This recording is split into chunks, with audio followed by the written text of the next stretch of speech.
Okay, so you've really outdone yourself this time, bringing us a treasure trove of video game history.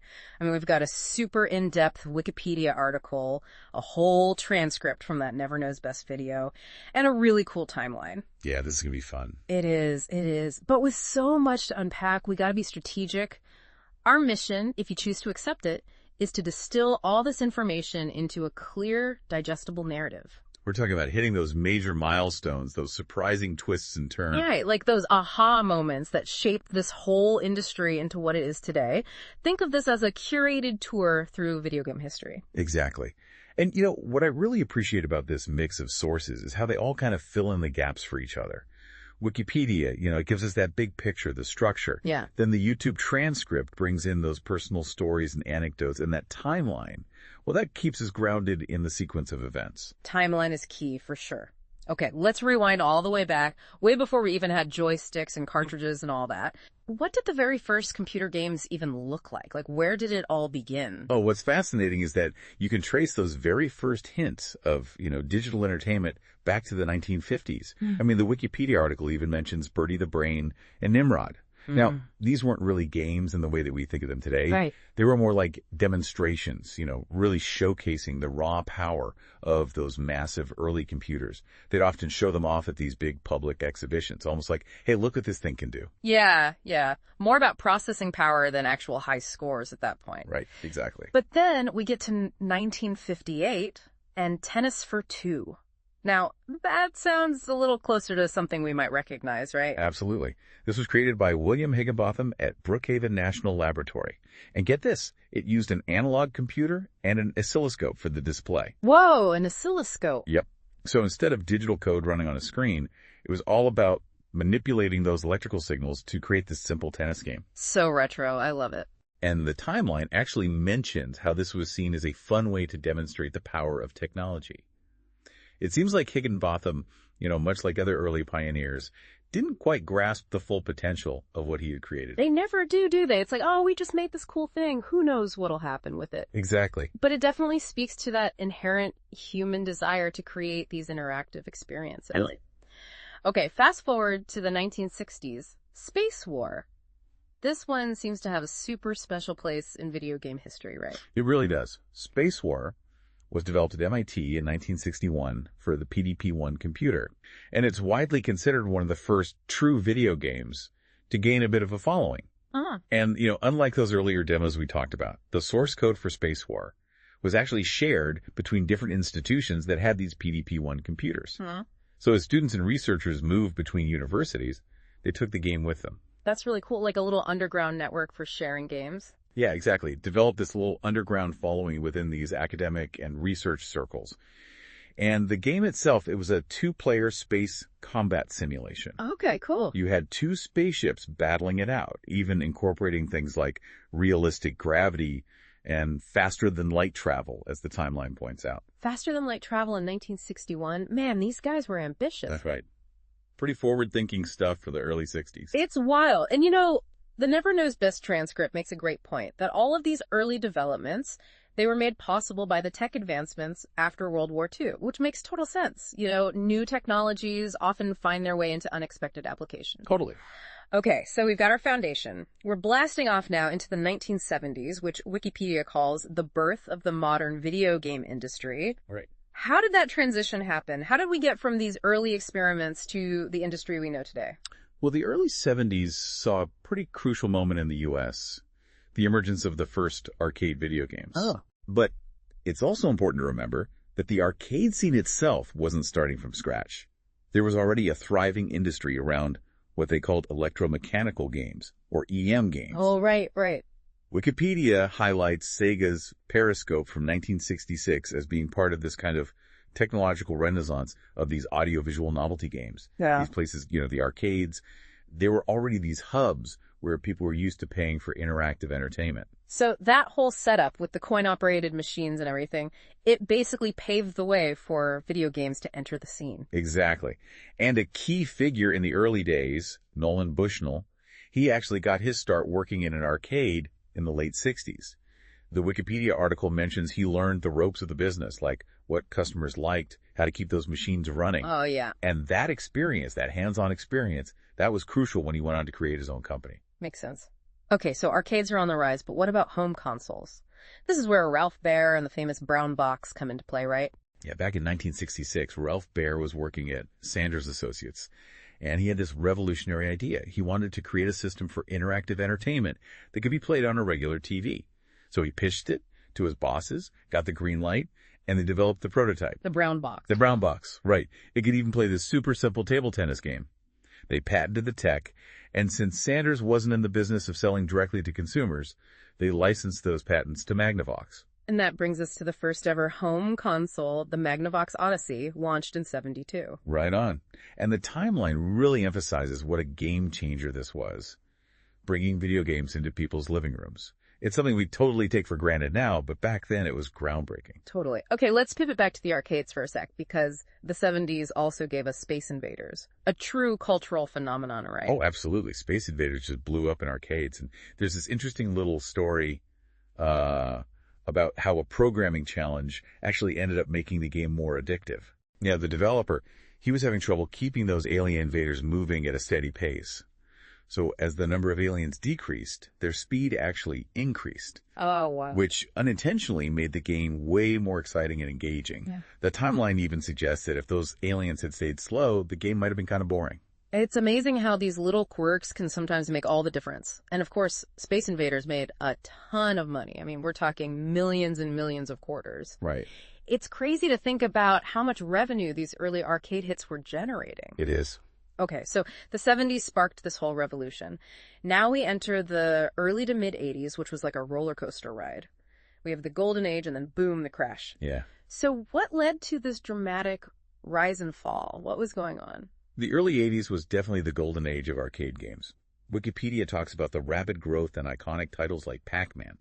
And the Never Knows Best transcript really dives into Pac-Man's wide appeal. The creator, Toru Iwatani, he wanted to make a game that would attract women as well as men. Right, right. So it was a different experience from all those war and sports games that were so common. Hence, the bright colors, the cute characters, the whole focus on eating rather than destroying. I mean, it clearly worked. The transcript mentions that it became the best-selling arcade game in both Japan and America, even surpassing Star Wars in revenue within a year. Yeah, it was huge. And the timeline mentions something pretty cool, too. Apparently, the original name was Puckman. Puckman, yeah. Inspired by, get this, a pizza with a slice missing. But they were worried people would vandalize the P, so they changed it to Pac-Man. That makes sense. Pac-Man really showed the power of designing games for a wider audience. Those colorful visuals, the relatable character, it all became super influential. And the transcript also talks about those social dynamics of arcades, the high score competition, watching other people play. Oh, for sure. It's kind of like a precursor to today's live streaming and esports, but in a physical space. Mm-hmm. But on the flip side, that arcade business model, needing people to keep feeding coins into the machines, it often led to games being designed to be really difficult.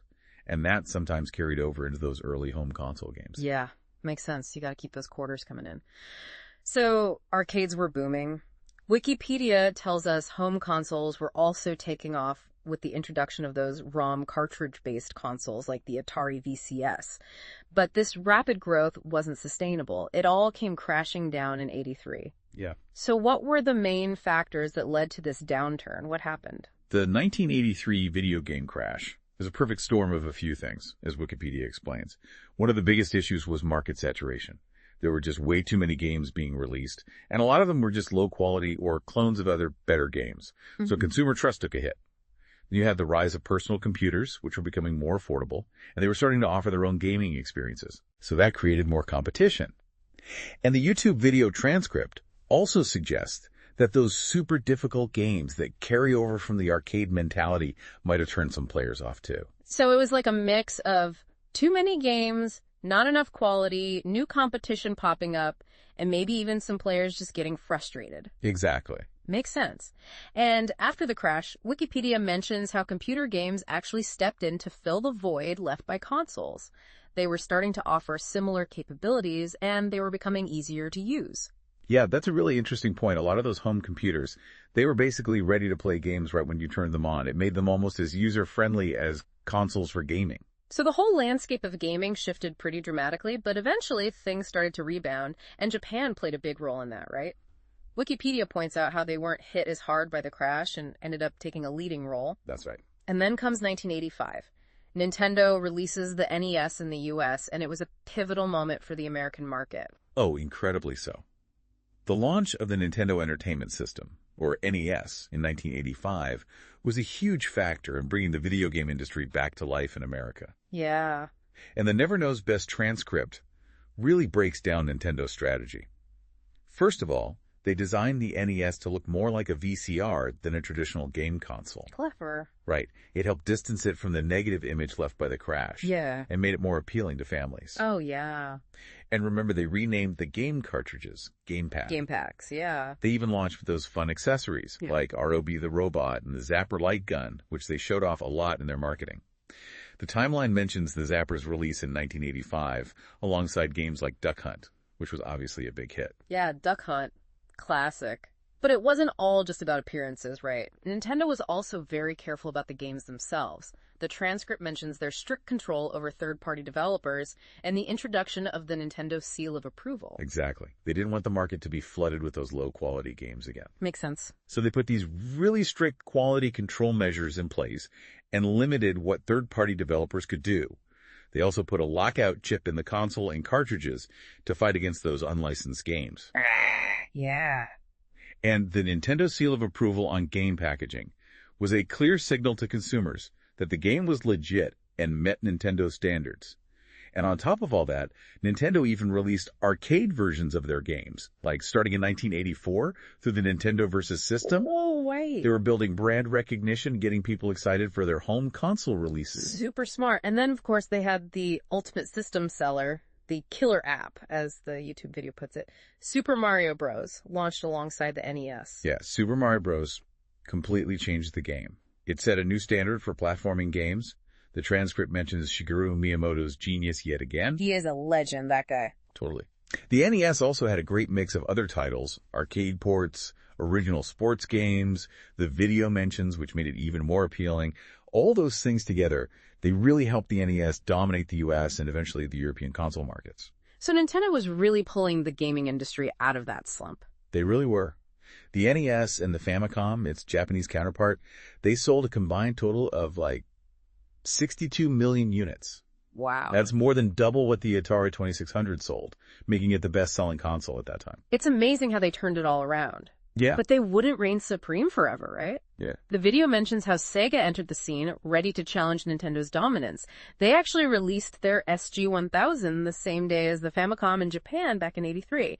But it was the Master System in '86 that really made an impact, especially in the West. Yeah, Sega came in swinging with the Master System. Right. The transcript talks about how it actually had some technical advantages over the NES, a wider range of colors, more processing power, even some early attempts at 3D games with those Segascope 3D glasses. Oh yeah, I remember those. Their marketing really emphasized those features, positioning themselves as the more advanced option. Last processing. I remember those commercials. Exactly. Yeah. But the Master System's Achilles heel was its lack of strong third-party support. Nintendo's strict contracts with developers really hurt them there. It meant they ended up with a smaller library of games. And while they brought some of their popular arcade hits over, like Space Harrier and Outrun, those console versions couldn't always match the arcade experience. Yeah, that makes sense. So despite having some technical advantages on paper, they couldn't quite topple Nintendo's dominance in Japan and North America. Right. But the video also mentions that Sega actually found more success in Europe and Brazil, right? Yeah, that's a key point. In Europe, the NES launch was a bit later and not as well coordinated. Nintendo wasn't as hands-on with distribution over there. So Sega capitalized on that. They leveraged their strong arcade presence in Europe, and by 1990, the Master System was actually the best-selling console there. And in Brazil, their partnership with a company called Tectoy was a huge deal. Brazil became the Master System's biggest market after it launched there in 1989. The NES didn't even arrive in Brazil until 1993, so Sega had a big head start. Wow, so even though they were struggling in some markets, they were winning in others. It's a really different story depending on where you look.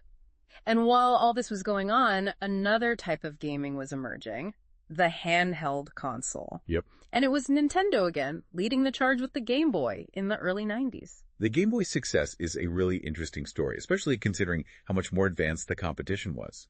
The YouTube video compares it to the Atari Lynx and the Sega Game Gear, both of which had color screens and more powerful processors. But the Game Boy, it won because of its affordability. Okay, so it was cheaper. Way cheaper. It also had amazing battery life, and it was built like a tank. You could drop that thing, it would keep on ticking. That was Gunpei Yokoi's philosophy in action.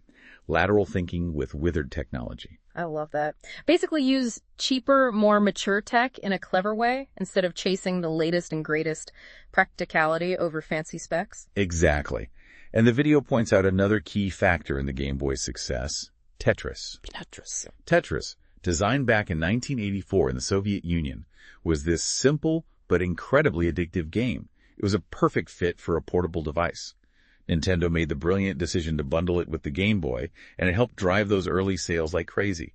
Tetris appealed to everyone, regardless of age or gender, and tens of millions of copies were sold. Smart move, Nintendo. So as the 80s ended and the 90s began, Nintendo was still very much on top. Yeah. But the 90s brought some massive changes to the world of video games, right? Wikipedia talks about how advancements in microprocessors led to the rise of real-time 3D graphics and the introduction of CD-ROMs in consoles.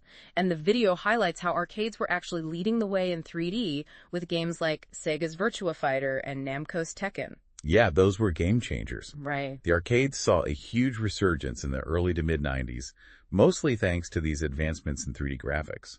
The competition between Sega and Namco in that 3D fighting game genre, like the video mentions, was super intense and drew in a ton of players. Oh, for sure. I mean, Electronic Gaming Monthly reported that fighting games made up like 80% of all gaming sales in Japan in 1996. Wow, 80%. That's huge. So arcades were back in a big way. Yeah, but it was kind of a temporary comeback. Home consoles kept getting more powerful and started to catch up in terms of 3D graphics. Right. So the arcade's advantage started to fade. Yeah. It seems like that's been a recurring theme. Arcades innovate, home consoles catch up. Absolutely. And, you know, on the home console front, we can't forget about the Sega Genesis versus the Super Nintendo era. The video really brings to life Sega's aggressive marketing campaign. Genesis does what Nintendo... It was everywhere. Oh, yeah, I totally remember those ads. So in your face, right? Like a direct challenge to Nintendo. Yeah, they went all out, trying to position the Genesis as the cooler, more mature console. It was edgy, sometimes even a little controversial, and there were even some legal battles. Wow. But it definitely worked for them.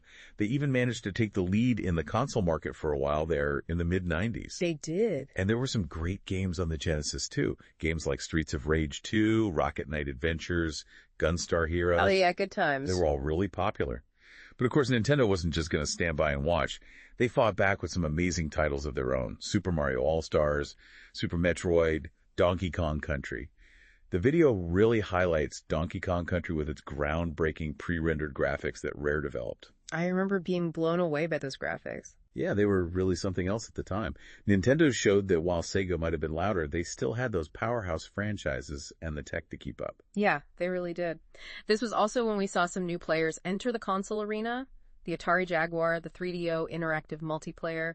Wikipedia mentions them, but neither really took off. And then there was SNK's Neo Geo, which was super powerful, but also crazy expensive. Yeah, those consoles all faced some big challenges. The 3DO, the video jokes about how it cost something like $1,400 in today's money. Ouch. Yeah, not exactly impulse buy territory. No, not at all. And both the Jaguar and the 3DO, they struggled to get enough good games to really draw people away from Nintendo and Sega.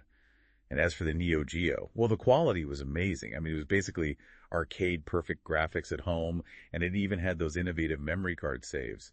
But that price tag, Yeah. most people just couldn't afford it. Yeah. Too rich for my blood, for sure.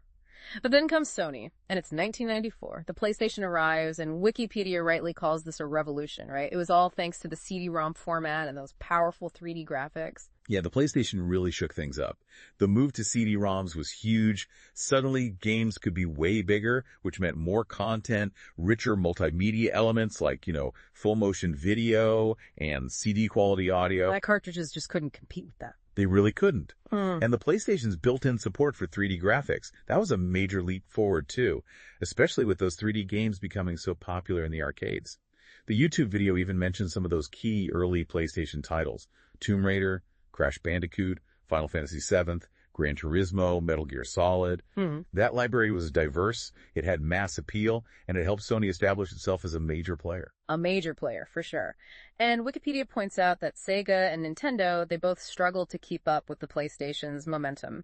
Sega with the Saturn and Nintendo with the N64, which famously stuck with cartridges. Right. The Saturn, despite doing okay initially in Japan, it just couldn't compete with the PlayStation's ever-growing and diverse game library. Yeah. And the N64, even though it was technologically impressive with the analog stick and those truly 3D games like Super Mario 64 and Ocarina of Time, Such great games. amazing games, but being tied to those cartridges ultimately held it back.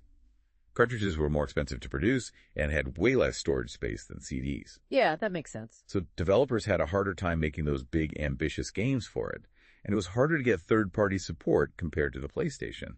That's why the PlayStation ended up dominating the console market by the end of the 90s. The video even compares the size of the game libraries, and it's pretty stark. The N64 had around 388 licensed games, while the PlayStation had over 3,000. That shows you the impact of the storage format. Wow. Yeah, that's a huge difference. But the 90s weren't just about consoles. This was also a period of new genres emerging. Oh, yeah. Wikipedia mentions first-person shooters, real-time strategy games, and MMORPGs all popping up. And the YouTube video goes even deeper, highlighting PC gaming as this hotbed of innovation. Yeah, PC gaming was booming in the 90s. While consoles were gaining popularity, PCs were really pushing the boundaries of what games could be. They focused more on complex gameplay, strategic depth, and storytelling. And the video points out those landmark PC games that really shaped the landscape. The Secret of Monkey Island, Civilization, Another World, Dune, and Quake. Those were all massive. Yeah, they really were. And towards the end of the decade, online gaming started to take off as well. Wikipedia mentions internet access becoming more widespread, and the YouTube video traces this evolution from those text-based MUDs to the early graphical MMORPGs. That's right. As more and more people got internet access, the whole landscape of gaming changed again. Those early text-based MUDs, which were already building these online communities, evolved into those first graphical MMORPGs. So suddenly you had thousands of people interacting in these persistent online worlds. And it wasn't just MMORPGs either. Online play started becoming a big deal in other genres like shooters and strategy games. Services like Blizzard's Battle.net provided ways for people to connect and compete with each other. The 90s were really laying the groundwork for the massive online gaming world we have today. It's amazing how quickly things were changing. And then we enter the 2000s, and we see some new players enter the console arena and even more shifts in the gaming landscape. Yep. Microsoft jumps in with the Xbox, driven in part by concerns that Sony's PlayStation was starting to threaten the PC's dominance in the living room, according to Wikipedia. The YouTube video mentions the uncertainty and anticipation surrounding this new console generation, especially after that whole .com bubble burst. Yeah, Microsoft entering the console market was a big deal. Yeah. They saw the PlayStation becoming this central entertainment hub and were worried it would push PCs out of the living room. And the YouTube video captures that sense of excitement and nervousness, especially with the economy still recovering from the .com crash. Right. He was like, what's going to happen next in gaming? Exactly. And the competition in this era was intense. We had Sony with the PlayStation 2, which had backward compatibility with PS1 games. And according to Wikipedia, and the timeline too, it became the best-selling console of all time, over 150 million units sold. That's incredible. Then there is Nintendo with the GameCube, which was super innovative, but maybe not as commercially successful. And then Microsoft bringing in the Xbox, which was very tech-focused and pushed online gaming forward. The YouTube video talks about the killer launch titles each console had, like Grand Theft Auto III, Final Fantasy X, Metal Gear Solid 2 for the PS2, and of course, Halo for the Xbox. It was a great time to be a gamer, for sure. Each console had its own unique strengths. The PS2, it had a massive existing player base and, like you said, that backward compatibility, which was huge. The GameCube was more affordable and had those classic Nintendo franchises. And the Xbox, with its powerful hardware and Xbox Live, which Wikipedia mentions was a major selling point, especially with the success of Halo 2. Yeah, Xbox Live really changed online console gaming. It did. But Nintendo did what Nintendo does, right? They decided to zig when everyone else was zagging. They released the Wii with those motion sensing controls, aiming to attract people who might not have considered themselves gamers before. Yeah, and it worked. The Wii was a phenomenon. It really was. Those Yeah. motion controls were groundbreaking, and they got so many people playing video games who had never played before. It really broadened the definition of what a gamer was and how games could be played. Totally. And online gaming was just exploding in the 2000s thanks to more and more people getting high-speed internet, as that YouTube video emphasizes. On PC, you had games like Tribes 2, Battlefield 1942, Medal of Honor, Call of Duty, Counter-Strike Source, Team Fortress 2, all these online hits. Yeah, high-speed internet was a game changer. Right. It allowed for those seamless, large-scale multiplayer experiences. And those games in the early 2000s really set the stage for the online shooter genre that's still going strong today. And then, of course, there's the behemoth that is World of Warcraft, which became this pop culture phenomenon. I mean, all three of our sources talk about it. It was huge. It was massive. World of Warcraft has such a big impact on gaming. It's huge, persistent world, the gameplay, and that subscription model. It created a virtual world that millions of people got sucked into. Yeah, sucked into in a good way. Right, exactly. Right. By 2010, it had over 12 million subscribers, which was unheard of at the time. Crazy. And the timeline and the YouTube video, they both talk about its cultural impact, even referencing that South Park episode. Oh, yeah, classic episode. It really showed how World of Warcraft went mainstream. Totally. The 2000s also saw the real rise of professional esports, Yeah. with leagues and competitions starting in South Korea, particularly focused on games like StarCraft and other real-time strategy games. Right. While we'd seen video game competitions before, the early 2000s, that's when esports really became professional. South Korea, they really led the way, establishing leagues, having televised events with tons of viewers, and you had pro players making real money from it.